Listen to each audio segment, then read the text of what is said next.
உங்க லவ்வர் உங்களை ஏமாத்தினதை கூட விட்டுலாம். பட் ஒரு பிஸ்கட் கம்பெனி இவ்வளோ நாளா நம்மளை ஏமாத்திட்டு இருக்குன்னு உங்களுக்கு தெரியுமா?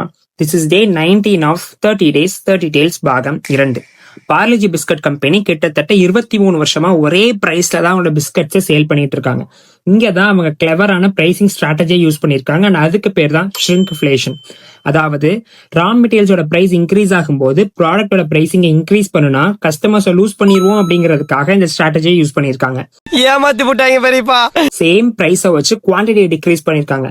1997ல 100 கிராம் இருந்ததை அதுக்கப்புறம் 92.5 கிராம்ஸ்க்கும் அதுக்கப்புறம் 88 கிராம்ஸ்க்கும் இப்போ 50 கிராம்ஸ்க்கும் சேல் பண்றாங்க. இன்னுமே சொல்ல போனா 1997ல 40 rupees per kgக்கு சேல் பண்ணதை 2025ல 100 rupees per kgக்கு சேல் பண்றாங்க.